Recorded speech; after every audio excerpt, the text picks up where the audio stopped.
E eu passo a palavra agora para o professor da Université Paris Diderot, professor Claude Olivier Doron. Ok, funciona assim? Tá bom? Então, antes de tudo, queria agradecer aos organizadores do congresso pelo convite, especialmente ao professor Pedro de Souza e a Sandra Caponi, e queria também pedir desculpas por não falar em português hoje. Queria evitar o meu horrível sotaque francês, que dá a impressão de programa de cozinha francesa na rede nacional. Então, vou falar em francês, esperando que vai ser correto. Vou falar, tentando de falar lentamente. Donc j'ai été invité en fait ici pour présenter les deux cours de Foucault que je viens d'éditer sur la sexualité, mais qui ne concernent pas le cadre général du colloque, ou du moins de manière assez éloignée. Je vais quand même essayer de me concentrer sur un point en particulier qui est la critique qu'on trouve du thème de la libération sexuelle dans les deux cours en question. Donc le cours de 1964, qui est le cours de Clermont-Ferrand, et ensuite, en 1969, le cours de Vincennes. Critique du thème de la libération sexuelle et en particulier de l'idée qu'il existe une sexualité naturelle humaine qui se trouve réprimée, aliénée par les règles sociales et par le mode de production capitaliste, et qu'il conviendrait de libérer en mettant en adéquation les règles sociales avec cette vérité anthropologique. Alors, je vais quand même résumer brièvement les enjeux des deux cours pour que vous ayez une idée de quoi ils parlent. Le premier, c'est donc un cours qui s'intitule « La sexualité », qui a été donné à l'université de Clermont-Ferrand en 1964. Le deuxième, c'est un cours qui a été donné à l'université de Vincennes en 1969 et qui s'intitule « Le discours de la sexualité ». On peut dire que ce sont deux étapes d'une archéologie de la sexualité dont on constate combien il s'agit d'un projet qui accompagne Foucault au long des années 1960. Donc le premier est un cours un peu particulier parce qu'il s'adresse à des étudiants de psychologie et il fait le point sur tout un ensemble de savoirs sur la sexualité. Mais on y décèle malgré tout un projet très net qui consiste à interroger les conditions historiques du partage fondamental qui, dans la culture occidentale moderne, a placé la sexualité à la limite, l'a rejetée sur le bord externe de la culture. Comme Foucault le note au début du cours, je cite, « On peut se demander si cet isolement, ce système de coupure par lequel nous la percevons qu'à l'extrémité de notre civilisation, et plutôt du côté de notre destin biologique, n'est pas justement un effet de la manière dont notre culture accueille et intègre la sexualité. Cette opposition entre le biologique de la sexualité et la culture n'est sans doute qu'un caractère de la civilisation occidentale. » Fin de citation. Alors ça rend un écho évident à l'analyse proposée par Foucault à la même époque dans la préface à la transgression, où Foucault souligne que ce qui caractérise l'expérience contemporaine de la sexualité, ce n'est pas, je cite, qu'elle a retrouvé une vérité de nature, ce n'est pas d'avoir trouvé le langage de sa raison ou de sa nature, mais d'avoir été dénaturalisée. Nous n'avons pas libéré la sexualité, mais nous l'avons exactement portée à la limite. Limite de notre conscience, limite de la loi, limite de notre langage. Fin de citation. Alors le texte est très intéressant parce qu'il s'attaque déjà très nettement à ce thème de la sexualité naturelle qu'il faudrait libérer. Et il faut noter que Foucault lui oppose l'idée selon laquelle la sexualité se trouve portée à la limite, et la limite doit ici s'entendre à la fois comme ce qui fonde, ce qui constitue la condition de la conscience, du langage, de la loi, du sujet, et en même temps ce qui transgresse ce bord extérieur qu'est l'expérience limite. Or, on sait que ce qui intéresse Foucault à l'époque, à travers le travail archéologique, c'est précisément d'étudier, je cite, ces gestes obscurs par lesquelles une culture rejette quelque chose qui sera pour elle l'extérieur et fait le partage qui lui donne le visage de sa positivité. Comme il le dira dans ses carnets, la science des archées, l'archéologie, est science des partages, de ces gestes qui ouvrent les différences et ne cessent de retentir dans une culture. Eh bien, le cours de Clermont s'intéresse précisément à ce moment où la sexualité, à la fin du XVIIIe siècle, se trouve, selon Foucault, doublement mise à l'écart des institutions, désinstitutionnalisée, et elle va constituer à partir de là à la fois un thème flottant dans la culture occidentale qui peut faire l'objet à la fois d'un nouveau type de discours, le savoir sur la sexualité, et en même temps d'une expérience tragique et d'une lutte politique. Voilà résumé à grands traits les idées du cours de Clermont.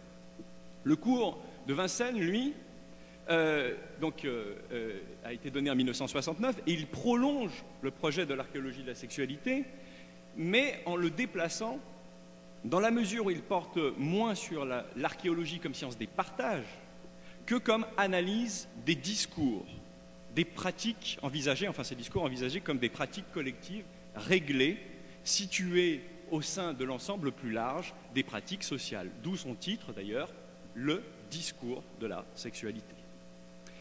Alors, on peut repérer en gros 3 enjeux dans ce cours. Je vais aller très vite. Le premier, c'est de rendre compte de ce que la volonté de savoir appellera ensuite l'intense mise en discours du sexe. L'explosion discursive sur la sexualité à partir du XVIIIe siècle, en s'efforçant d'analyser ces discours dans leur hétérogénéité. Et dans ce cadre, et ça je vais y revenir ensuite, Foucault s'intéresse tout particulièrement à l'émergence du thème de la sexualité naturelle au XVIIIe siècle, quelque chose que Orazio a un peu évoqué d'ailleurs tout à l'heure. Je saute une partie. Deuxième enjeu du cours, à mon avis l'un des plus riches, mais sur lequel je ne reviendrai pas ici et que Orazio a évoqué tout à l'heure, Foucault profite de l'occasion pour clarifier sa position dans les débats qui, à l'époque, animent marxistes et gauchistes, en particulier les proches d'Althusser, sur l'opposition entre science et idéologie. Alors je ne vais pas revenir dessus, je saute donc une partie là-dessus, mais c'est justement tout ce que Orazio a évoqué tout à l'heure sur la question du fonctionnement idéologique d'un savoir sur la sexualité naturelle. Enfin, le troisième point sur lequel je vais beaucoup revenir, c'est que ce cours est clairement une machine de guerre tournée contre le freudo-marxisme et Marcuse en particulier, autant d'ailleurs, on va le voir, que contre toute lecture humaniste sur la sexualité. Alors, une fois résumé brièvement les différents enjeux du cours, je vais revenir maintenant sur la critique qu'on y trouve du thème de la libération sexuelle. Rappelons d'abord un élément de contexte. Si le thème de la libération sexuelle apparaît comme typique pour nous de la fin des années 1960 et des années 70, il faut en fait se rappeler qu'il était très présent dès le début des années 1960. Et en fait, dès 1964, Foucault s'intéresse précisément au fait que la sexualité va devenir un point de tension où convergent à la fois des savoirs qui la prennent pour objet, et au premier rang desquels la psychanalyse, qui fait vraiment l'objet d'un traitement détaillé dans le cours de 1964. Ensuite, ce qu'il va appeler une conscience problématique et une expérience tragique de la sexualité, dans la mesure où la sexualité, je cite, trace la limite en nous et nous dessine nous-mêmes comme limite. Elle nous confronte au jeu vide de l'interdit et de la transgression. Elle se rapporte aux grandes expériences de la limite que sont alors pour Foucault la mort, le corps, l'histoire et le langage. Et enfin, dernier point, la sexualité est porteuse, je cite Foucault, de valeurs de contestation politique, d'une critique de la sexualité et de ses valeurs, et en même temps, je cite, l'utopie promise à quoi l'homme moderne ne peut croire et ne peut pas ne pas croire, qu'il doit y avoir un monde et une forme d'existence où la sexualité est heureuse et réconciliée. Fin de citation. Donc, autrement dit, la sexualité à la fois comme langage de la contestation sociale et comme rêve d'une sexualité réconciliée avec la société, d'une sexualité authentique, non aliénée. On reconnaît le thème de la libération sexuelle. Et Foucault, à l'évidence, ne croit pas du tout à cette utopie. Comme il l'écrit, j'aime beaucoup cette formule, on peut bien être pour l'amour libre, mais comme on serait partisan de la neige noire. Contradiction dans les termes et inlassable chimère poétique. Fin de citation. Alors il n'y croit pas parce que précisément la sexualité humaine n'existe que prise dans le jeu des règles, des interdits et de leurs transgressions. Je le cite à nouveau, le mythe d'une sexualité primitive et libre n'est qu'une utopie. Mais d'un autre côté, ce qui l'intéresse, c'est de ressaisir sous quelles conditions la sexualité a pu se donner dans la culture occidentale sous cette forme paradoxale à la fois d'une nature qui déborde la culture et la société, une nature à laquelle il conviendrait d'ajuster les formes de la société, ou qu'il conviendrait de libérer, et en même temps, comme toujours prise dans le jeu de la règle et de sa transgression. Alors, un point que je veux noter tout de suite, c'est qu'il y a chez Foucault un souci extrême, dès le départ, de contester toute valeur positive à cette pseudo-nature sexuelle de l'homme. On ne s'en étonnera pas, c'est une constante de la critique foucauldienne, de toutes ces stratégies humanistes de la libération, comme Diogo Sardinia l'avait bien expliqué. Il y a de ce point de vue-là une critique forte de la libération, dans la mesure où les pratiques de libération, je cite Foucault, prétendent qu'une certaine nature humaine existe, que cette nature humaine n'a pas reçu dans la société actuelle les droits et les possibilités qui lui permettent de se réaliser. Fin de citation. Et pour Foucault, ces stratégies critiques restent en fait totalement prisonnières des formes et des thèmes qui sont ceux de la culture, et même, on va le voir dans le cours de 1969, ceux des valeurs de la classe hégémonique dont ils prétendent s'affranchir. C'est clairement là qu'est porte l'une des critiques adressées à Marcuse et à Reich et au thème d'une sexualité humaine qu'il faudrait libérer. On le verra dans le cours de Vincennes, ce que Foucault reproche à Marcuse et à Reich, c'est de poser la question de la libération sexuelle dans les termes et les formes de la bourgeoisie. Je cite, en utilisant les vieux thèmes du XIXe siècle pour sauver le sujet entendu au sens traditionnel. C'est l'enjeu évidemment fondamental. Là où Marcuse exalte la pensée utopique comme moyen de penser la rupture anthropologique et sociale radicale que supposerait le passage d'une société non libre à une société libre, Foucault lui reproche de rester entièrement enfermé, et la pensée utopique avec lui, dans les schèmes du XIXe siècle et dans une conception de la sexualité totalement étriquée, subordonnée au sujet humain, incapable de saisir la puissance réellement transgressive de la sexualité qui fait exploser le sujet. Plus profondément, il semble que le souci principal de Foucault dans les deux cours, c'est de prendre ses distances avec une certaine interprétation humaniste de la sexualité, ce qu'il appelle anthropologie de la sexualité, qui fait entrer la sexualité dans une philosophie du sens, du sujet humain, de l'intersubjectivité, autrement dit qui assujettit, au sens fort, la sexualité, et fait de celle-ci la condition du bonheur et de l'épanouissement d'un sujet humain pleinement réalisé. Alors, il y a un point sur lequel je veux beaucoup insister, parce que c'est l'un des points les plus intéressants de ces deux cours, c'est qu'on constate, dans ce cadre-là, que Foucault va mobiliser les savoirs sur la sexualité, la science de la sexualité, comme une arme contre cette conception trop humaine de la sexualité. Là où Marcuse célèbre contre Engels le chemin qui va de la science à l'utopie, Foucault utilise la science pour ruiner toute conception étriquée de la sexualité naturelle, pour débarrasser la sexualité de son lien au sujet. En un certain sens, on peut dire que Foucault s'avère ici alternaturaliste, au sens où il mobilise les discours naturalistes et biologiques pour critiquer toute vérité de nature, en fait, sur la sexualité. C'est un paradoxe, mais c'est ainsi. Je cite un texte fameux de Foucault là-dessus. « Le savoir n'est pas fait pour consoler, il déçoit, il inquiète, incise, blesse. En particulier, il ruine les fictions sur lesquelles se fonde l'humanisme. » Et je dois dire qu'il est clair qu'ici, Foucault se rattache à une stratégie qu'on trouve déjà très bien exprimée dans un superbe texte de Bataille, en 1946, « Qu'est-ce que le sexe ?» dans lequel Bataille expliquait combien la science de la sexualité ruine l'évidence, je cite Bataille, du sexe attribut fondamental de l'individu, fait exploser les catégories et les notions communes, de genre en particulier, et, je cite toujours Bataille, dissout l'être en montrant que le sexe n'est pas une essence mais un état, comme l'état solide ou liquide d'un corps. Bien, cette stratégie, Foucault, qui consiste à mobiliser le naturalisme contre lui-même et contre une certaine vision anthropologique en particulier, Foucault la célèbre à l'époque chez Nietzsche et chez Freud, et on la retrouve très clairement chez lui. Dans le cours de Clermont, il va mobiliser les travaux de la biologie, de l'éthologie, de la psychanalyse pour ruiner tout discours positif sur la sexualité naturelle de l'homme. Il démontre que, par exemple, le sexe est une notion complexe et variable dans la nature, que la conduite sexuelle, même la plus instinctive, met en jeu un système complexe de conduite qui ne se résume pas à la copulation, et enfin, que la seule connaissance qu'on peut avoir de la sexualité humaine est négative, tient dans la polymorphie, le dynamisme, l'indétermination de la sexualité et dans son rapport vide à la règle et à ses transgressions. Quant au cours de Vincennes, il y a tout un ensemble d'autres textes de la même période. Foucault s'y montre soucieux de mobiliser la biologie de la sexualité. Il y a des pages entières sur la biologie des fougères et des champignons, ceux que ça intéresse, contre une sexualité réduite au sujet individuel humain.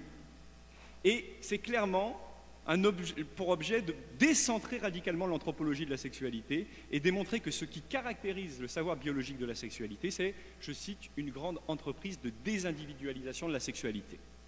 Alors cette stratégie, on la retrouve évidemment parfaitement résumée dans la célèbre lettre à Guyotat, où Foucault écrit « Ce qu'on sait de la sexualité depuis longtemps, mais qu'on tient soigneusement à l'écart pour mieux protéger le primat du sujet, l'unité de l'individu et l'abstraction du sexe. Qu'elle n'est point, à la limite du corps, quelque chose comme le sexe, qu'elle n'est pas non plus, de l'un à l'autre, un moyen de communication, qu'elle n'est même pas le désir fondamental et primitif de l'individu, mais la trame même de ces processus lui est largement antérieure, et l'individu, lui, n'en est qu'un prolongement précaire, provisoire, vite effacé. » Bien, ça, on sait maintenant, à travers les archives et les cours, qu'en fait, derrière, il y a un grand projet à l'époque de Foucault qui vise à désassujettir la sexualité, à la débarrasser totalement de sa subordination au sujet individuel et à l'intersubjectivité. Et cette position, elle est entièrement tournée contre toute une lecture que Foucault appelle comme des réactions, au sens fort du terme, c'est-à-dire nietzschéen, comme il dit, d'une certaine philosophie humaniste qui refuse la puissance transgressive de la sexualité et l'enferme dans une philosophie du sens, du sujet, de l'intersubjectivité. Bon, je saute un petit point là-dessus, mais en tout cas, il est clair que Foucault adresse exactement ce reproche à Marcuse et au thème de la libération sexuelle. Ce qu'ils prétendent, c'est libérer une sexualité qui reste en fait assujettie. Et ils incarnent même une forme de réaction humaniste qui refuse le caractère radicalement transgressif de la sexualité.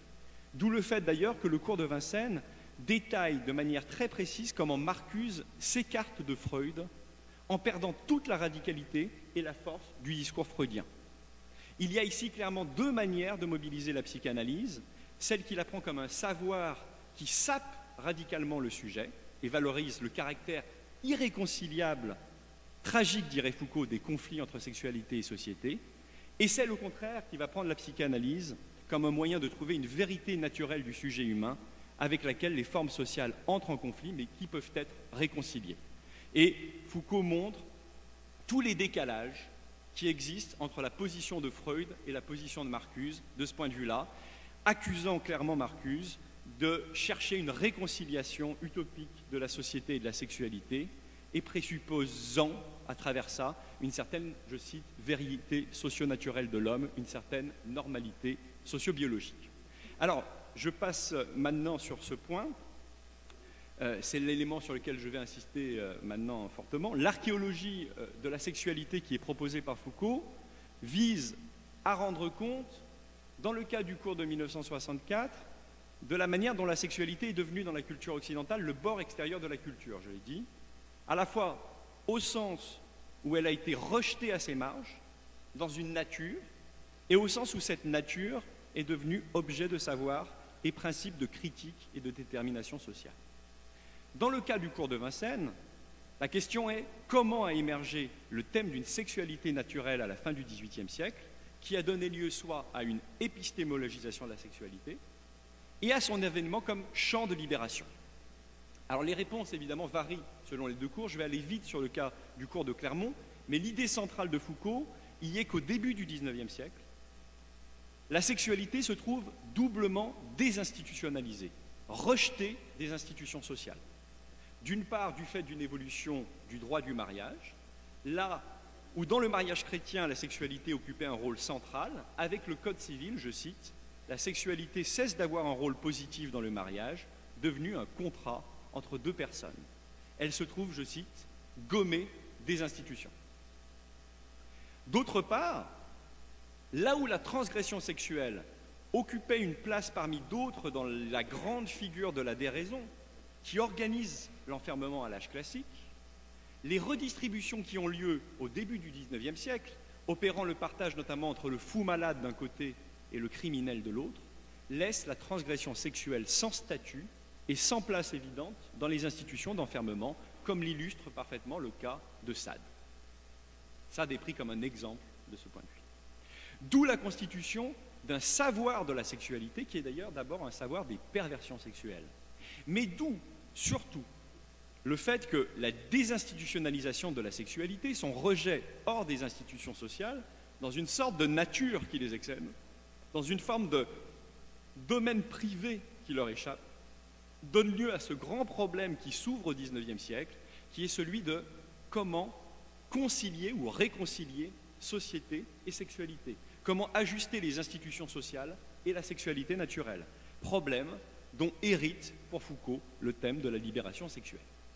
Alors je veux juste noter que cette analyse n'est pas une parole en l'air du cours de 1964, elle revient dans le cours donné à Tunis en 1966, où Foucault analyse la manière dont les notions de vie privée et de liberté occupent, à partir du XIXe siècle, des fonctions culturelles précises dans un système institutionnel fondé sur le droit et les contrats.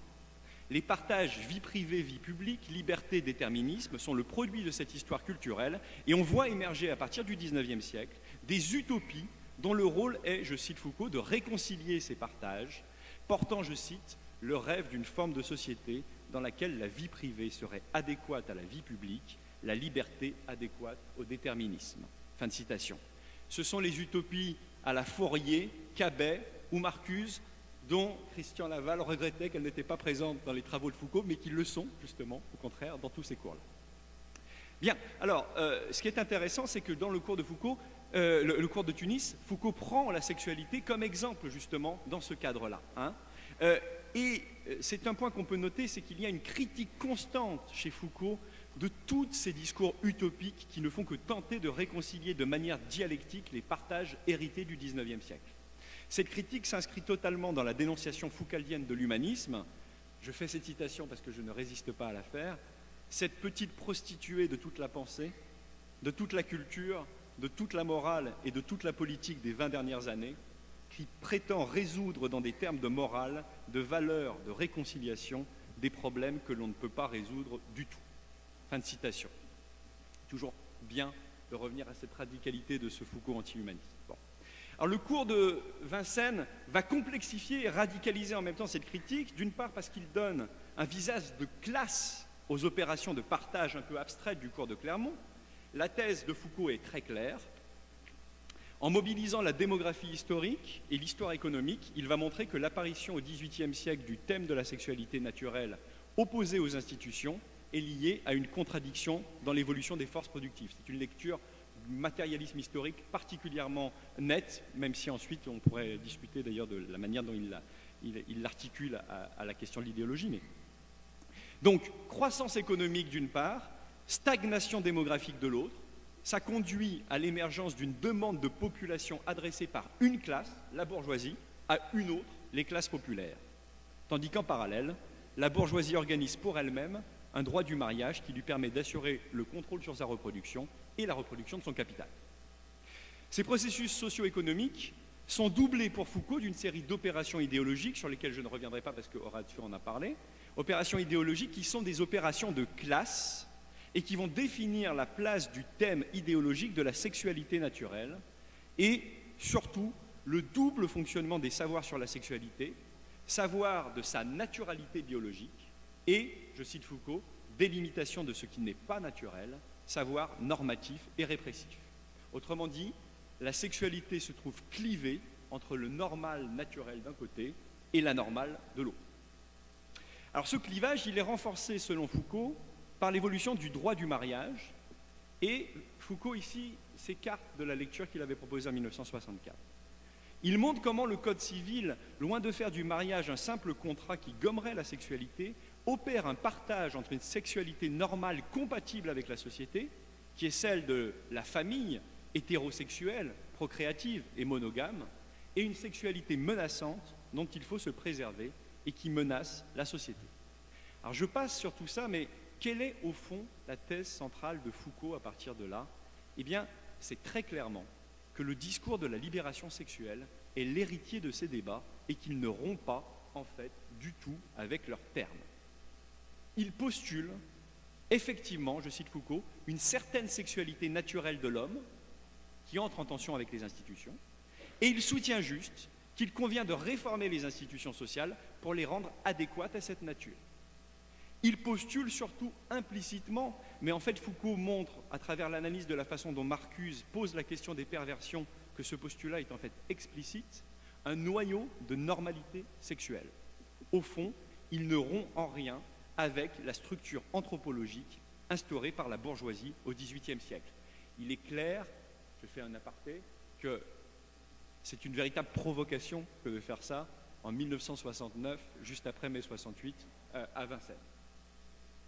Alors je finirai justement par ce dernier point.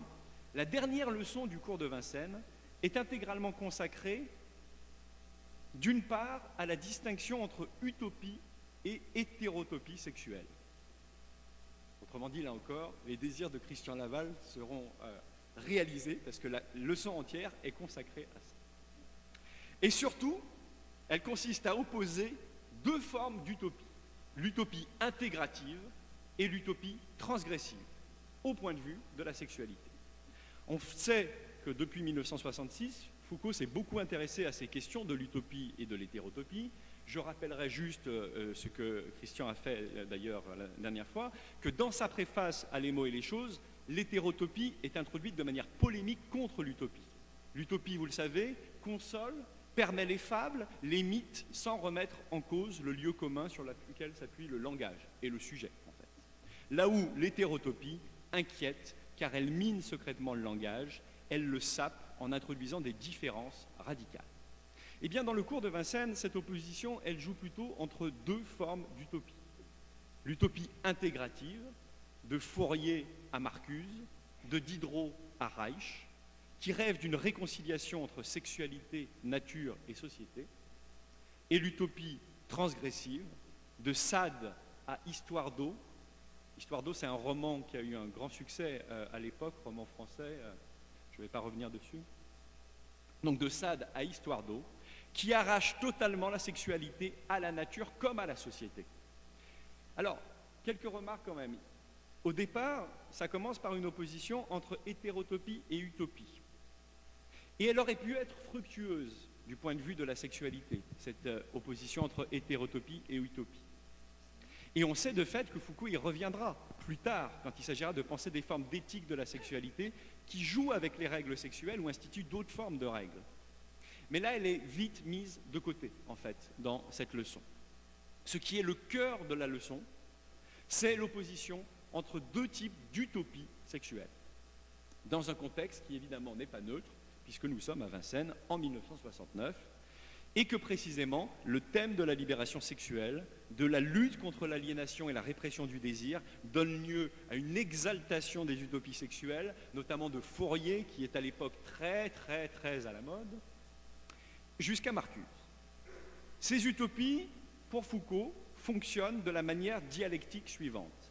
Elles critiquent la société réelle au nom du fait, je cite, qu'elle ne permet pas une sexualité normale, et font de la sexualité actuelle le point où s'exprime bien le conflit entre épanouissement individuel et normes sociales. Elle suppose, inversement, qu'une réforme de la société permettra de réconcilier les individus et les normes sociales à travers une sexualité non aliénée. Bref, elle rêve d'une réconciliation entre individus et société à travers l'établissement d'un rapport adéquat entre sexualité et normes sociales. C'est ce que Foucault appelle les utopies intégratives, pour cette raison. Et à ces utopies, il oppose d'autres, incarnées par Sade ou Histoire d'eau, qui remettent radicalement en cause, je cite, la sexualité dite normale, et, je cite, font apparaître une sexualité dénormalisée, désocialisée, et qui devient à elle seule la loi de reconstruction des rapports interindividuels. Fin de citation. C'est ce qu'il appelle les utopies transgressives, qui excluent toute possibilité de libération, parce qu'elles ne postulent ni normalité, ni noyau de naturalité, mais assument pleinement le caractère arbitraire et absolument souverain, et au sens bataillien de souverain, des règles sexuelles. Foucault oppose ensuite systématiquement ces deux formes d'utopie à partir de deux variables, je vais aller vite pour finir. D'une part, le rapport entre désir, différence et sujet, rapport de radicale singularité du désir et de stricte irréversibilité des rapports dans l'utopie transgressive, contre tout rêve de communication, de symétrie entre deux sujets. Il y a ici une critique extrêmement forte du fantasme de la symétrie entre les sujets sexuels, qui va fonder, vous le savez, la nouvelle normalité sexuelle à partir des années 70.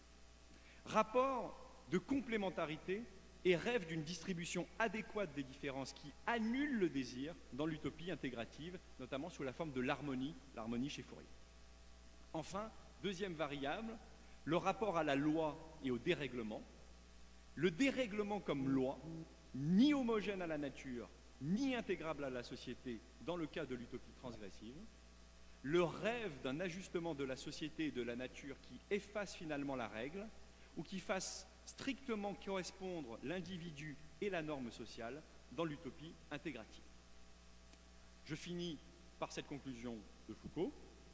En d'autres termes, les utopies intégratives constituent un sujet synthétique qui joint la nature et la sexualité dans la forme de l'individu sans désir.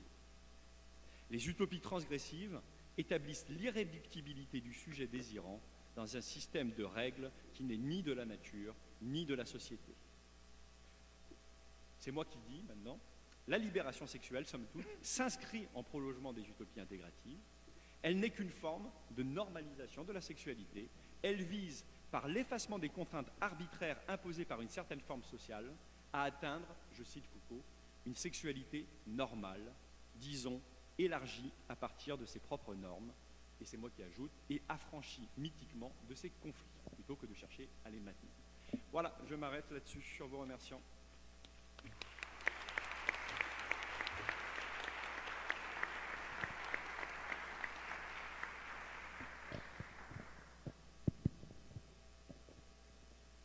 Bien, merci, merci pour cette intervention. J'ai l'impression de n'avoir plus rien à dire demain lors de mon intervention.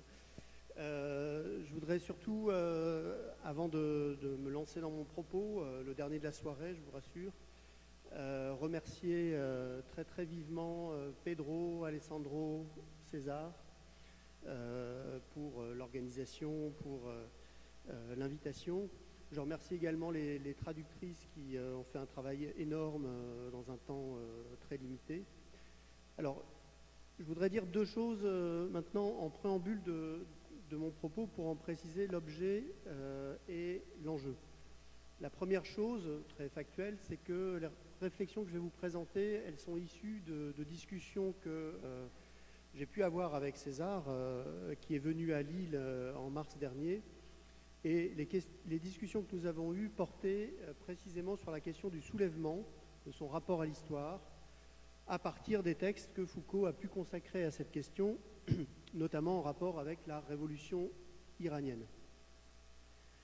Plus précisément, et c'est la seconde remarque que je voudrais faire, le type de discussion qu'on a eu il y a quelques mois avec César me conduit aujourd'hui à reprendre ce questionnement sur le soulèvement en tant que celui-ci met en jeu les conditions d'émergence d'un collectif, les conditions de la survenue d'une action ou d'une parole collective, voire d'un nouveau corps politique. De ce point de vue, c'est le « nous » que je voudrais placer au centre de l'interrogation. Sartre, Foucault et nous, nous au centre de l'interrogation. À quelles conditions un « nous » se forme-t-il? Comment passe-t-on d'une collection d'individualités à l'organisation d'un collectif? qui dit nous? Et quelles sont les implications, mais peut-être aussi les limites de ce nous dans l'ordre politique? Alors ce type de questionnement sur le nous me paraît à la fois très présent chez Foucault et encore pour une part à l'état implicite. Il est très présent dans la mesure où la démarche du diagnostic de notre présent, qui accompagne une grande partie des travaux de Foucault depuis les années 60, implique bien un nous déterminé de façon spatio-temporelle et orienté par et vers la possibilité, voire la nécessité de sa transformation. Il s'agit de savoir ce que nous sommes, faisons et pensons actuellement pour être en mesure de savoir comment nous pourrions être, faire et penser autrement. Pourtant, le travail et la réflexion de Foucault apparaissent davantage comme des enquêtes sur des pratiques de liberté qui nous impliquent que comme une analyse précise des modalités de constitution de ce nous, c'est-à-dire des processus pratiques et politiques d'élaboration de collectifs de lutte. Au fond, tout se passe comme si un nous était déjà donné, comme ce qu'il faut s'efforcer de transformer, pour ne pas le laisser prendre la forme fixe d'une identité, et comme si ce nous se manifestait dans l'histoire à l'occasion de mobilisations, soulèvements, insurrections, qui, bien sûr, donnent forme à l'impatience de la liberté, la dernière phrase de Qu'est-ce que les Lumières, mais qui ne rendent pas compte clairement des processus de formation de ces collectifs. Il est significatif à cet égard que Foucault pense surtout le nous sur le mode d'une appartenance à un moment historique, et non d'abord sur le mode d'une autoconstitution pratique. La question n'est donc pas comment faire et dire nous, comment se rassembler en un nous, mais elle est plutôt quel est ce nous auquel nous lie notre histoire et qui définit notre identité, ce nous qui, en tant que réalité historiquement déterminée, dessine les limites dans lesquelles nous sommes pris et sur lesquelles nous devons nous efforcer de travailler pour les transformer et ainsi nous transformer nous-mêmes.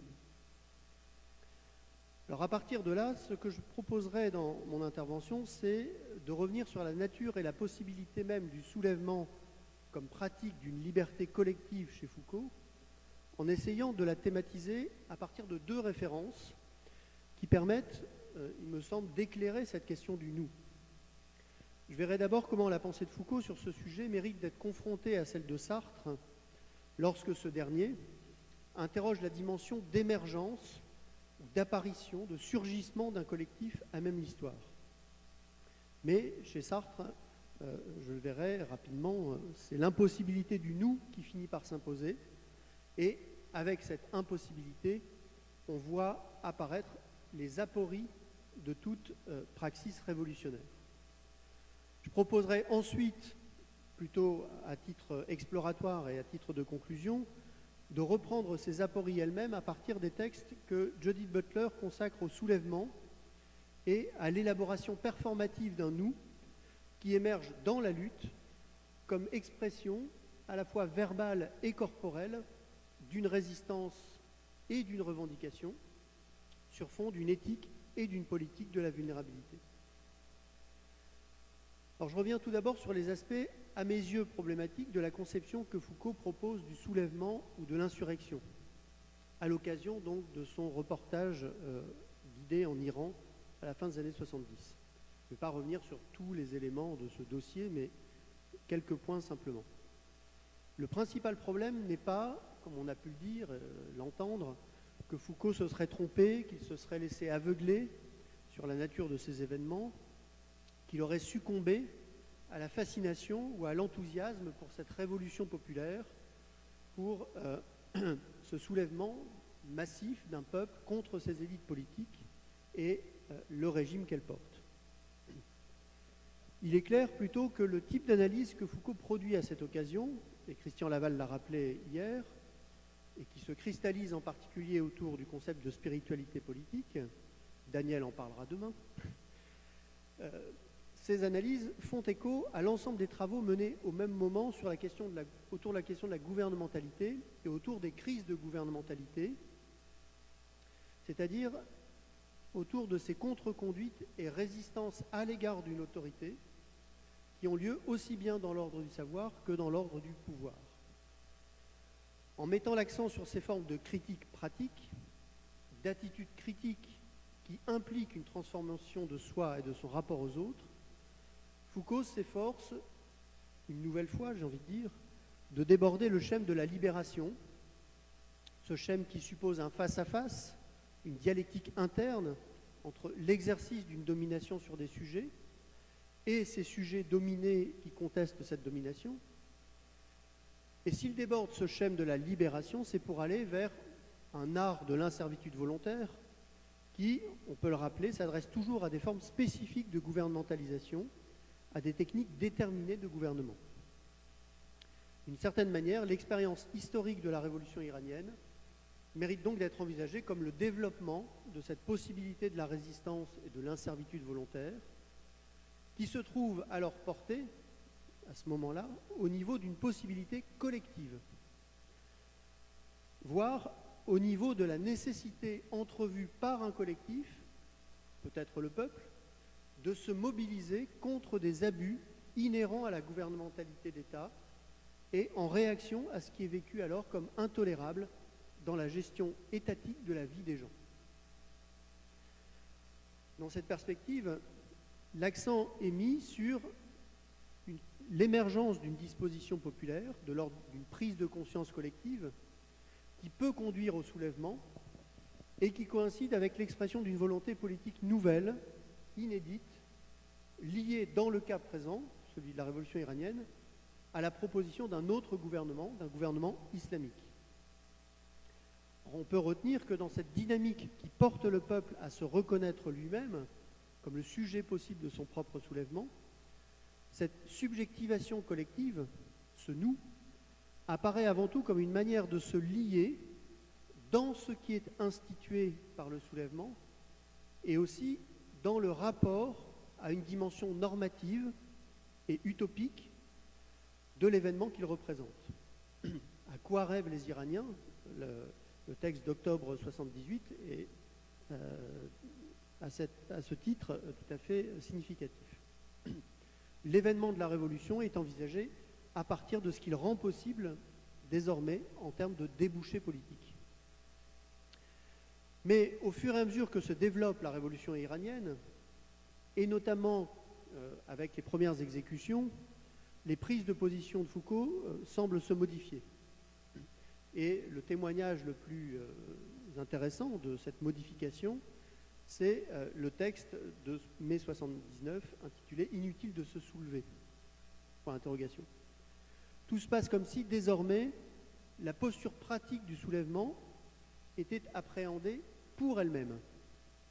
Elle renvoie à une sorte d'événementialité pure, affranchie de toute appréhension normative d'une liberté qui serait à accomplir ou à réaliser dans l'ordre politique sous la forme d'un autre gouvernement.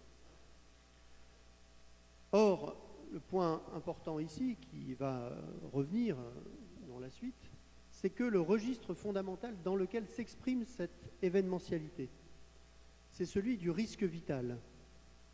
Le soulèvement dit quelque chose de l'irréductibilité de la vie, telle qu'elle s'exprime de manière radicale dans cet événement lui-même. Je cite Foucault, « Le mouvement par lequel un homme seul, un groupe, une minorité ou un peuple tout entier dit « je n'obéis plus » et jette à la face d'un pouvoir qu'il estime injuste le risque de la vie, ce mouvement me paraît irréductible. » Donc si on la rapporte à sa dimension critique, la désobéissance apparaît donc non pas comme l'expression d'une liberté en acte, la liberté du refus, mais plutôt comme un acte vital marqué par l'urgence d'une situation devenue intolérable. C'est un acte sur lequel, comme le dit Foucault, les pouvoirs ne peuvent plus rien. Le soulèvement se justifie donc par cette menace de mort que le pouvoir fait peser sur la vie des individus, et il oppose à cette menace la dépense jusqu'à la mort d'une vie qui vient excéder tous les pouvoirs qui vient excéder tous les pouvoirs. On comprend, en tout cas par là, comment cette vitalité, au cœur et au principe du soulèvement, conduit Foucault à l'idée que ce soulèvement, qui se produit ou a lieu au cours d'une histoire, est en même temps et fondamentalement hors de l'histoire. Il est hors de l'histoire dans la mesure où il rapporte le continuum historique à la verticalité d'un enracinement dans cette vitalité. Celle-ci forme donc la ressource critique fondamentale, la seule ressource disponible, en un sens, à laquelle s'alimente l'insurrection ou la surrection des hommes lorsque leur vie est en jeu. Cette conception du soulèvement vient donc conjuguer deux temporalités du politique. La temporalité horizontale et successive des gouvernements, qui forment la dimension de la vie politique, institutionnelle, qui est rejouée mais au fond pas vraiment altérée par les révolutions, et la temporalité verticale, abrupte, des événements insurrectionnels qui donnent à la résistance à la mort le visage affirmatif et spirituel d'une prise de risque, d'un risque vital où est en jeu une puissance de rassemblement, une surrection potentiellement coalisante contre la possibilité de la mort ou d'une dégradation intolérable des conditions de vie. Avec le soulèvement, écrit Foucault, la subjectivité s'introduit dans l'histoire et lui donne son souffle. Et ce souffle, il est vital. Il est même, on pourrait dire, la vie même de l'histoire, la condition de son événementialisation. Alors à ce compte, on dira que le soulèvement, ici, n'est plus tant envisagé comme une pratique de liberté, adossée à l'horizon normatif d'une vie meilleure, que comme une nécessité pratique ordonnée à la menace d'une disparition possible. Alors si j'ai rappelé ces quelques éléments, en allant sans doute trop vite, c'est avant tout pour mettre en valeur des points qui, à mes yeux, font difficulté. Ces points touchent à la fois à la dimension événementielle du soulèvement, dans l'histoire et hors de l'histoire, et également au mode de constitution et à la nature du nous qui apparaît dans cette espèce de mouvement de subjectivation collective et vitale. En d'autres termes, ce qui pose problème, c'est d'abord la manière d'envisager le soulèvement comme un fait brut. On se soulève, c'est un fait, écrit Foucault. Et on pourrait ajouter, c'est un fait accompli, dont on ne peut prendre la mesure que dans l'après-coup d'une analyse rétrospective, lorsque donc il a déjà eu lieu, voire lorsqu'il s'est achevé. Il y a là, chez Foucault, une volonté manifeste de soustraire ce fait du soulèvement au jeu des déterminations politiques, sociales, économiques, qui pourraient le réinscrire dans la chaîne continue d'une histoire. Et Foucault, ici, est en débat avec un certain marxisme. C'est une manière de dire, en tout cas pour lui, qu'aucun soulèvement ne ressemble à un autre et qu'il échappe à toute classification historiographique. Soit. Mais on comprend aussi qu'en réduisant le soulèvement à un fait et en insistant sur la nature événementielle de ce fait, Foucault ne rend pas compte et ne cherche pas à rendre compte de la dimension processuelle du soulèvement, de sa montée en puissance, de son élaboration collective, ni même de l'élaboration d'un collectif par ce soulèvement.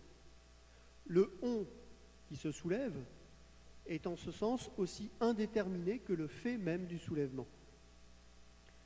Foucault ne dit pas comment des libertés s'agrègent dans un mouvement qui finit par les emporter au-delà d'elles-mêmes. Et c'est là le second point problématique sur lequel je voudrais insister. Foucault fait référence, je cite de nouveau, au mouvement par lequel un homme seul, un groupe, une minorité ou un peuple tout entier s'élève contre le pouvoir et lui oppose le risque de sa vie. Mais à nouveau, la même question, comment se produit la coalition?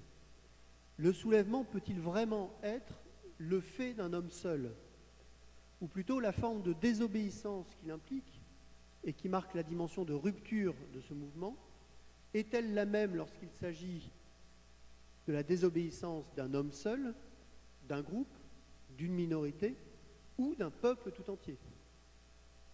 Il y aurait beaucoup à dire, et je n'ai pas le temps de le dire, sur cet enchaînement des sujets susceptibles d'exercer ou de manifester leur liberté dans le soulèvement. C'est cette fois la dimension politique, collective de la coalition des libertés qui s'affirme en s'opposant, qui semble rester impensée dans les formulations de Foucault. Il me semble que sur ces deux points, et sur ce qui vient les articuler l'un à l'autre, Foucault retrouve, malgré lui peut-être, les apories de la praxis révolutionnaire telle que Sartre les avait thématisées dans le premier tome de la critique de la raison dialectique.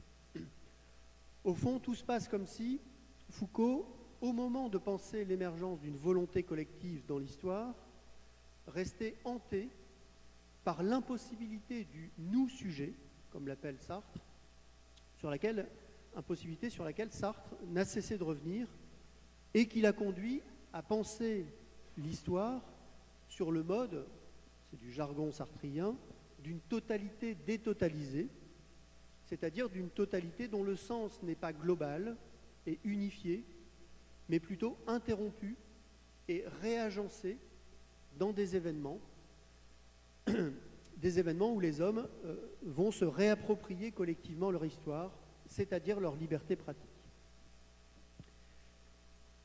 Chez Sartre, on sait que cette réalité non substantielle qui est une collectivité humaine est difficile à appréhender. Cette collectivité forme une espèce de mixte d'activité et de passivité, de synthèse et de dispersion. Surtout, elle renvoie, dans la dynamique de sa constitution historique, à une polarité forte entre ce que Sartre appelle la sérialité, du côté de la passivité maximale, et le groupe en fusion, du côté de l'activité maximale, avec ce que Sartre nomme l'apocalypse révolutionnaire, finalement assez proche de l'événement du soulèvement dont parle Foucault. Alors, quelle est plus précisément l'articulation entre ces deux pôles dans le déploiement historique de la liberté ou des libertés qui se soulèvent? Pour le comprendre, on peut partir très rapidement de la sérialité. Celle-ci renvoie à un état amoindri de l'intersubjectivité, un état réifié, passivisé, c'est-à-dire à un état où chacun reste isolé des autres, tout en s'inscrivant dans le même mouvement d'ensemble, une sorte de mouvement social qui emporte les individus. C'est l'exemple de la foule dans les couloirs du métro ou celui de la file d'attente avant l'arrivée de l'autobus. Donc ce collectif sériel, c'est un collectif abstrait. C'est, pour Sartre, une figure dénaturée de la liberté qui ne tient qu'à partir de l'objectivité, par exemple le bus, qui constitue ce collectif, qui lui donne sens, et qui lui donne la forme d'un agrégat social faussement unifié à partir d'une commune appartenance de chacun à une totalité elle-même organisée de l'extérieur. C'est ce que Sartre appelle le nous-objet, le nous tel qu'il n'apparaît en série que depuis le regard d'un tiers, donc depuis une position d'extériorité. Pourtant, à l'autre extrémité de la relation humaine, Sartre fait place au groupe en fusion, qui m'intéresse plus ici, à partir duquel il esquisse la possibilité d'un nous-sujet. Il s'agit cette fois du groupe unifié par ses propres actes, depuis l'intériorité d'un projet qui vient fédérer les libertés en les orientant vers un but commun. Il s'agit d'une unification pratique, d'une reprise de la liberté par elle-même, telle qu'elle peut surgir dans une conjoncture historique déterminée. Et dans cette conjoncture, chacun des membres d'un groupe est emporté jusqu'à la totalité que forme ce groupe lui-même. Alors on pourrait penser, car je m'amuse à penser, que Foucault a à l'esprit ce type de fusion lorsqu'il évoque le soulèvement comme ce mouvement par lequel une subjectivité entre dans l'histoire. On peut dire en tout cas que Sartre, ici, va peut-être plus loin que Foucault lorsqu'il cherche à définir les conditions d'élaboration d'une volonté collective susceptible de porter cette parole, ces actes, ce refus d'obéir. Il permet au moins, ou du moins, de mettre en évidence la difficulté à laquelle Foucault est confronté et qui marque, à mes yeux, une limite de son analyse du soulèvement. De ce point de vue, l'intérêt du détour que je vous ai proposé par Sartre est double. D'abord, ce détour permet de mieux cerner en quoi consiste la dynamique de totalisation des libertés qui fournit au soulèvement son assise et sa valeur proprement politique. Ensuite, ce détour permet de marquer aussi la limite du soulèvement en tant que forme d'expression politique. Sur le premier point, très rapidement, il est possible de revenir au moment de la constitution du groupe. Pour Sartre, comme pour Foucault, un groupe se constitue d'abord vis-à-vis d'un danger, c'est-à-dire d'une détermination externe. Cette constitution correspond alors à une récupération de la liberté.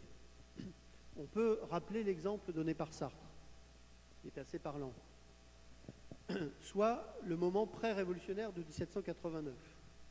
Une foule est réunie aux abords du faubourg Saint-Antoine pour manifester contre le regroupement de troupes à l'extérieur de Paris. La rumeur circule qu'une partie de ces troupes est en marche pour disperser la foule. Alors, les habitants du faubourg Saint-Antoine se sentent menacés.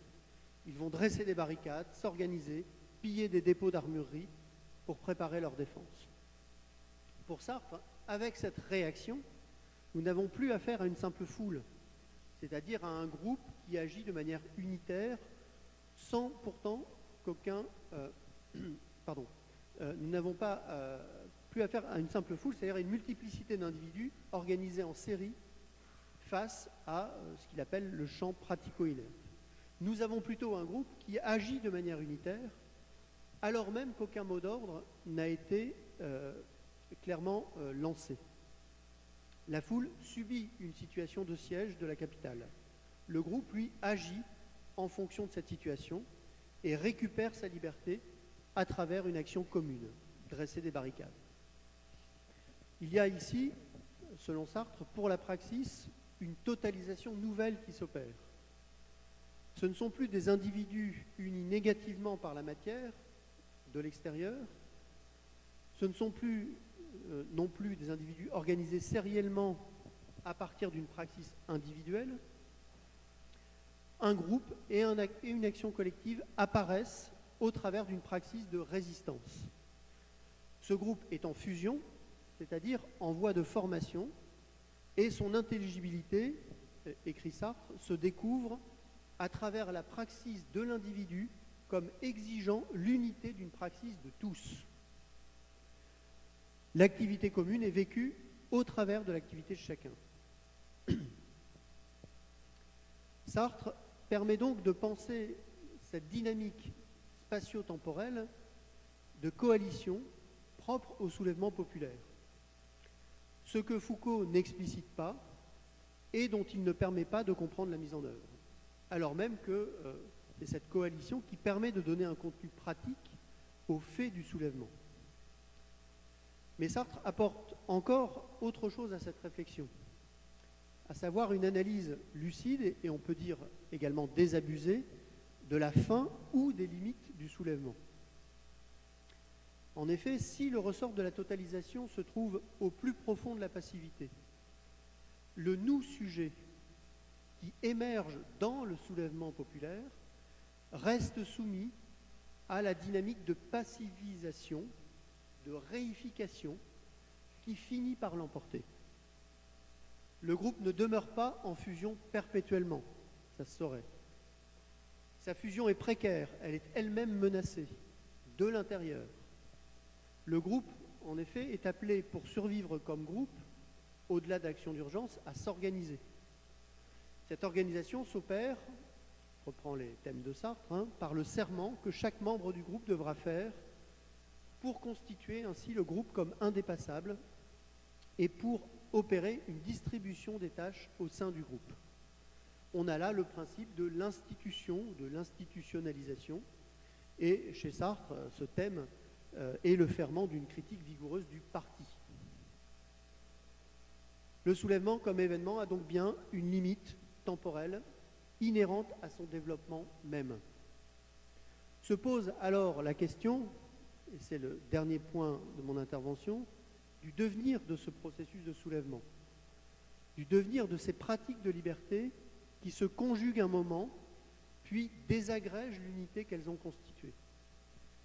Cette question, au fond, c'est celle d'une politique de la coalition, d'une politique des coalitions, en tant qu'elles sont constituées, mais aussi menacées par ce mouvement de fusion qui les porte et qui les conduit aussi à leur propre rupture, à leur propre échec, ou bien, mais c'est peut-être la même chose, à leur institutionnalisation. Ce type de question, il me semble que Foucault ne la pose pas, ou pas assez clairement, obnubilé qu'il est par la qualité événementielle, et c'est peut-être la même chose, expérimentale ou spirituelle, du soulèvement. Et il est incapable, du coup, d'analyser aussi bien le processus de coalition, qui permet d'identifier le soulèvement comme politique, que les apories d'une praxis qui fait et défait les groupes qu'elle forme au cours d'une histoire sans fin. Alors je voudrais juste indiquer, pour conclure, comment cette question se trouve posée à nouveau frais par Judith Butler, plus proche sans doute de Sartre que de Foucault sur ce point, notamment dans deux textes récents, donc je privilégie ici, un texte qui s'appelle « Soulèvement » et un autre qui s'intitule « Nous, le peuple ». Vous voyez que « Soulèvement » et « Nous », c'est quand même l'objet qui m'intéresse ici, le sujet. On peut trouver, je crois, dans ces interventions de Butler, une proposition intéressante pour penser l'articulation entre le processus du rassemblement lié à l'exercice politique de la liberté, et ici la liberté de réunion, et le nous qui se soulève, qui émerge dans le soulèvement même. Dans Nous, le peuple, Butler revient sur différents mouvements sociaux et politiques récents, ceux de la place Tahrir en Égypte, Occupy par exemple, caractérisés par la forme du rassemblement. Des corps investissent l'espace public, y prennent place et position pour, écrit Butler, réclamer collectivement un changement de politique ou la démission d'un gouvernement. On pourrait dire que ces rassemblements forment les prémices d'un soulèvement qui vient en quelque sorte mettre en mouvement ces corps assemblés pour porter leurs revendications directement contre les pouvoirs ou contre les politiques qui ont motivé leurs réunions et qui ont d'une certaine façon contribué donc à produire leur rassemblement et leurs protestations sensibles. En tant qu'ils sont les prémices de formes plus actives de manifestation, ces rassemblements présentent l'intérêt de mettre en lumière deux aspects complémentaires du nous dans sa dimension politique. Tout d'abord, sa dimension performative. Nous, le peuple, est d'abord et avant tout, écrit Butler, un acte d'autodésignation et d'autoconstitution. Considéré comme un acte de parole, nous, le peuple, est une énonciation qui cherche à faire émerger la pluralité sociale qu'elle nomme. Fin de la citation. Mais, on pourrait dire, cette dimension performative du nous pourrait laisser perplexe ou pourrait nous ramener au questionnement soulevé précédemment au sujet du « on se soulève », c'est un fait. En réalité, Butler cherche précisément à éviter cette fausse évidence d'un soulèvement qui créerait ses propres conditions de possibilité en énonçant le nous qui l'anime. Elle propose en effet, c'est le deuxième point, de mettre l'accent sur la dimension corporelle et sur la condition organique de la performativité du nous. Je la cite à nouveau. Le nous crée un certain rassemblement, mais c'est seulement quand les corps se réunissent dans une configuration particulière d'espace et de temps que ce nous en vient à exister. Alors il me semble que cette insistance sur une consistance corporelle du nous permet de lever la difficulté rencontrée à la lecture de Foucault lorsque celui-ci s'attache à penser le soulèvement sans le lester forcément de ce que j'appellerais la gravité corporelle d'un nous et en le rabattant du même coup sur la dimension d'une spiritualité politique qui, sans doute, donne la forme générale du soulèvement, une pratique de liberté à vocation transformatrice, mais qui n'en donne pas le contenu ni le moteur, je dirais presque le carburant. C'est en ce sens que j'ai suggéré que Sartre allait plus loin que Foucault, même s'il concluait à l'échec des soulèvements fusionnels. Mais il est intéressant aussi de relever que Butler, comme Foucault et comme Sartre, rapporte la puissance et la valeur politique du soulèvement à l'expression d'une menace qui touche à la vie des gens, à leur intégrité personnelle et physique, à ce que Butler explicite sous le terme de vulnérabilité. Butler souligne ainsi que les soulèvements populaires, ceux qui auto-instituent le nous comme peuple, comme la voix du peuple, ces soulèvements prennent corps dans une expérience partagée de la limite de ce qui est supportable pour maintenir une vie digne et libre. Je cite, « C'est le sentiment que la vie au sein d'un régime particulier, qu'il soit politique ou économique, implique de souffrir d'une manière qui n'est pas tolérable, la conscience qu'une telle vie ne devrait pas être supportable et que cette revendication vaut non seulement pour soi-même, mais aussi pour d'autres occupant des positions similaires à l'intérieur du champ du pouvoir. Le nous émerge donc dans ce soulèvement qui, Butler dixit, cristallise le sentiment d'une indignation partagée. Alors on voit qu'on retrouve ici le ressort vital du soulèvement associé à la dimension d'une souffrance ou d'un risque partagé et qui touche à l'invivable. C'est un risque qui affecte, si j'ose dire, et pour paraphraser Christian Laval, le commun des mortels. Un jeu de mots. C'est ce ressort vital qui rend compte de ce que des personnes brisées, rabaissées ou dans une situation de vulnérabilité extrême vont se rassembler, se retrouver dans l'expression corporelle de leur appartenance à un nous, et peut-être se soulever et se lever pour dire au pouvoir « nous n'obéissons plus », là où Foucault dit « je n'obéis plus ». Deux derniers points pour finir vraiment et pour situer l'apport de Butler à ces débats.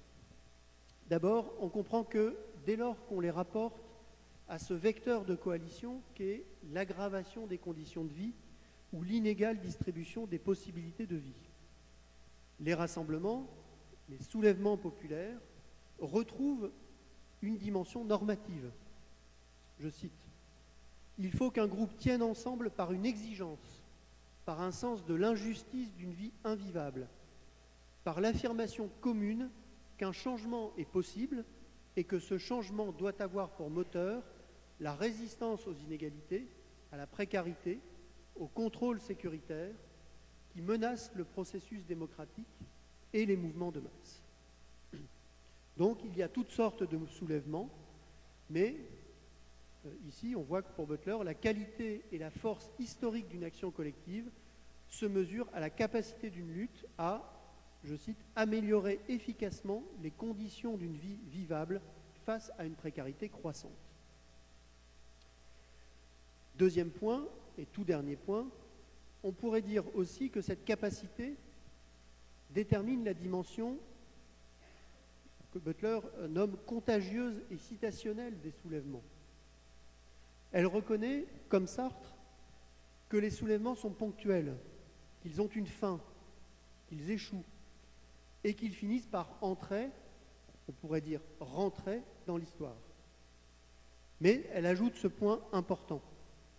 Un soulèvement manqué peut devenir une mémoire transmise par l'histoire. Un soulèvement en cite un autre, se trouve ranimé par les images et les récits propres au premier.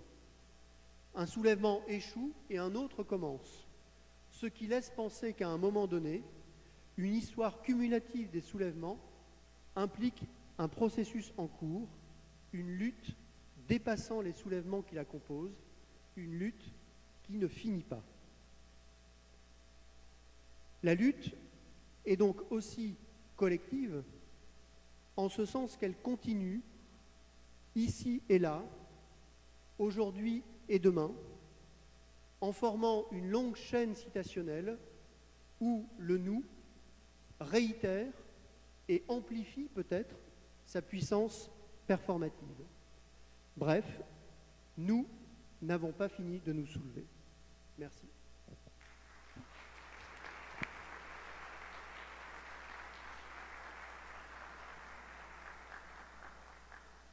Bom, nós temos alguns minutos, então, para discutir, né, propor algumas questões. Então, quem quiser fazê-las, por favor, né?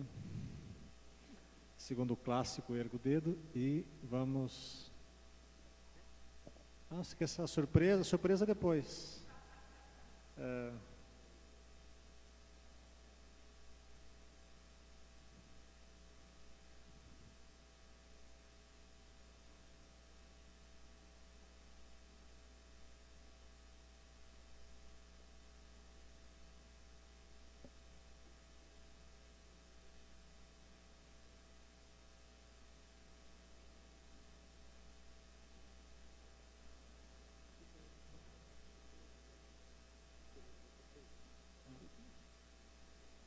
Bom, nós vamos discutir as questões em outro momento, em outro local, né? A gente entende, né? Estamos todos cansados e é só o segundo dia. Eu falei que tinha uma surpresa, mas acho que não é verdade, não sei se vai ter mesmo. Vai ter? Tem uma pergunta? Senda? Uma pergunta, então.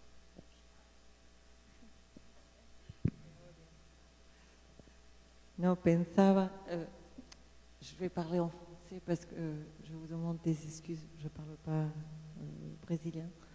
Mais juste pour Philippe Sabot et aussi pour Marcio, j'avais réfléchi deux choses.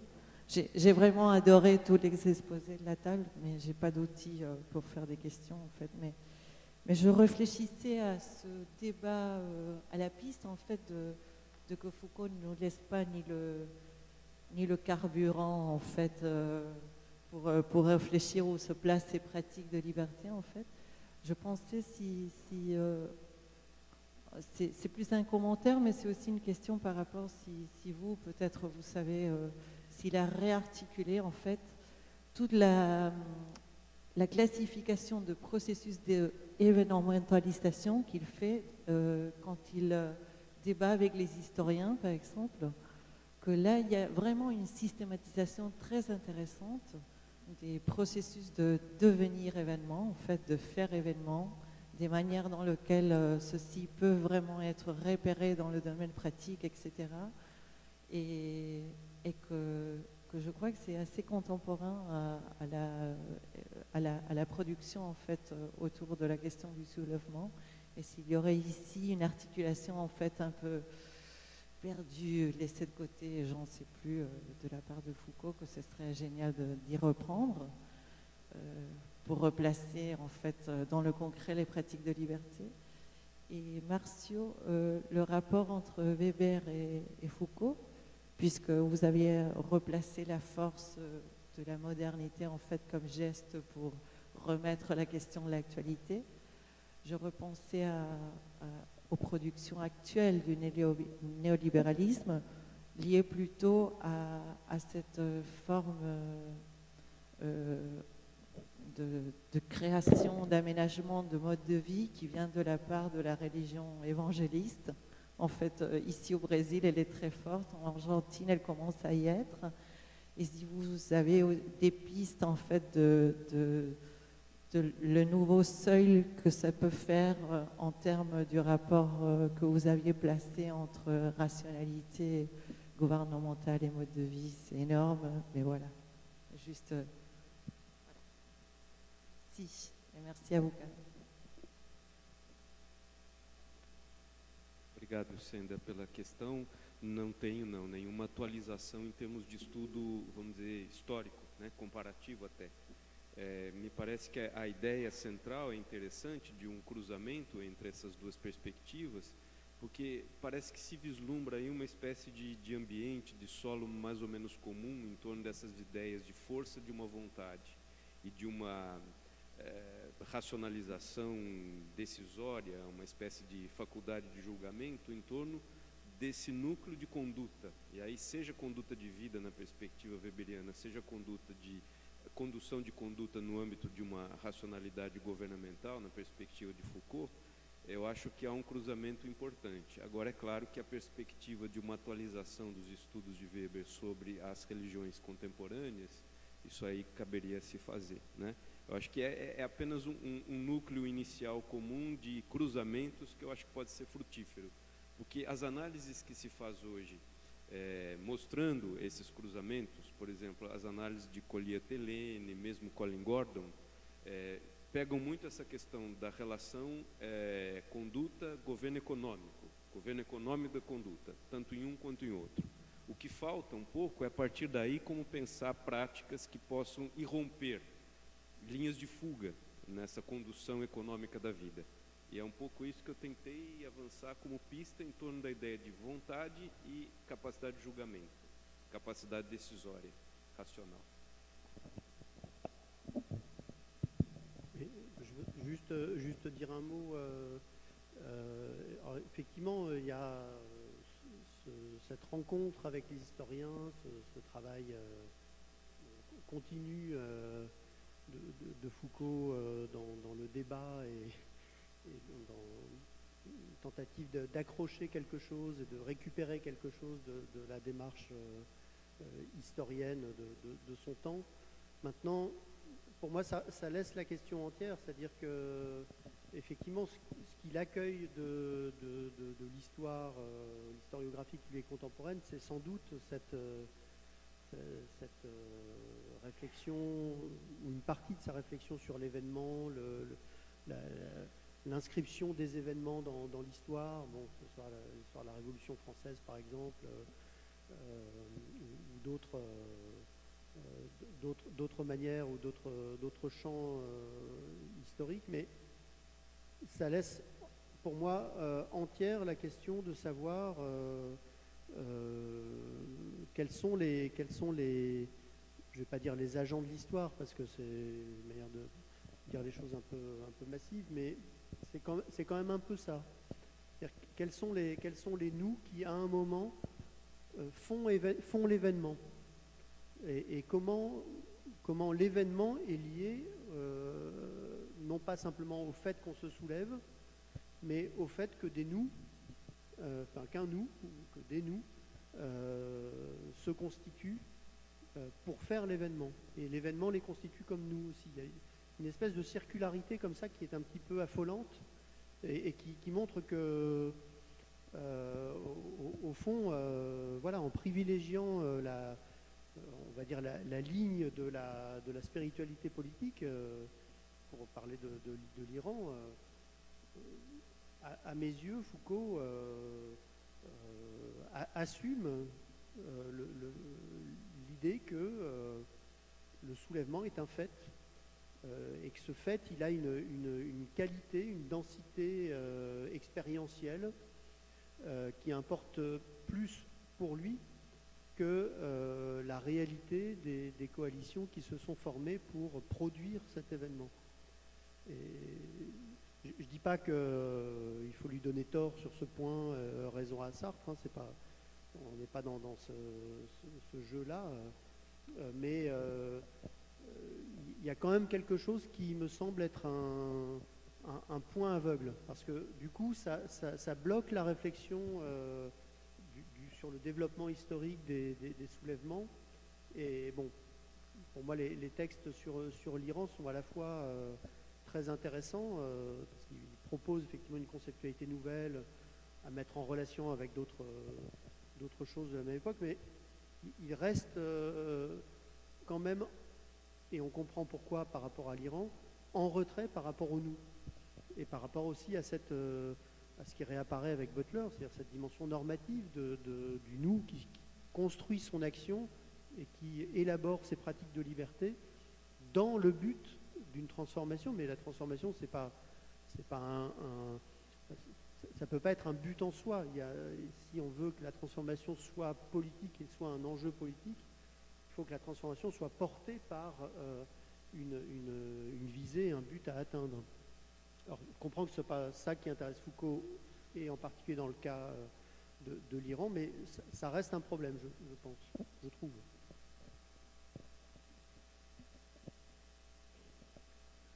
Ok, então é hora da surpresa. Nós vamos fazer alguns sorteios.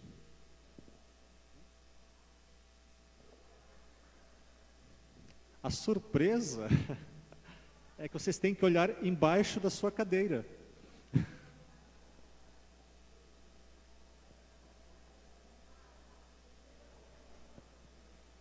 Eu acho que tem gente que foi embora e não olhou, é? Se vocês não acharem nada embaixo da sua cadeira, pode olhar. Quem achou, levante.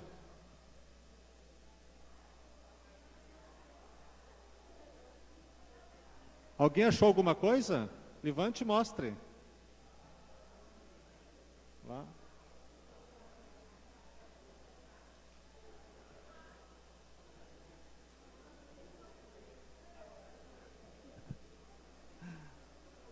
Uma bela surpresa, hein? Bom, enquanto vocês procuram, amanhã nós retornaremos, né, Pedro, Alessandro, às 9 horas da manhã, e eu quero anunciar uma mudança, né, na composição da mesa de amanhã.